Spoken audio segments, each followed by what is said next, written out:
कर्मचारी संपावर असताना MSCB ऑफिसमध्ये माधवनगर शाखेत लाईटा फॅन चालूच आहे. हा भूर्दंड कोणी सहन करायचा आणि कुणासाठी? मॅडम मोबाईलवर बघत बसल्यात, त्यांच्याकडे ओळखपत्र नाही आहे. फॅन चालूच आहे, लाईटा चालूच आहेत, कोणी अधिकारी जिम्मेदार नाही. कर्मचारी जे कर्मचारी आहेत ते गप्पा मारत बसलेले आहेत. त्यांच्यावर तात्काळ कारवाई झाली पाहिजे, शिस्तभंगाची कारवाई झाली पाहिजे. आणि यांना विचारणार कोणी नाही, कोणी हे कसं पण वागतात.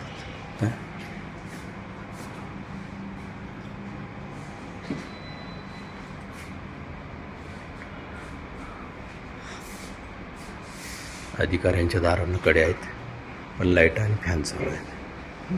हे MSCBचं कर्तृत्व आहे. संदीप जाधव साहेब, दाराला कुलूप आहे, कडी आहे, संपावर आहेत, पण कार्यालयात लाईटा चालू आहेत. ह्याला जिम्मेदार कोण? मायबाप जनता कष्टातनं घामाच्या पैशानं टॅक्स भरते, त्याचा हे असा दुरुपयोग करतात. संबंधित अधिकारी कर्मचारी यांच्यावर शिस्तभंगाची कारवाई होणं काळाची गरज आहे आणि झाली पाहिजे.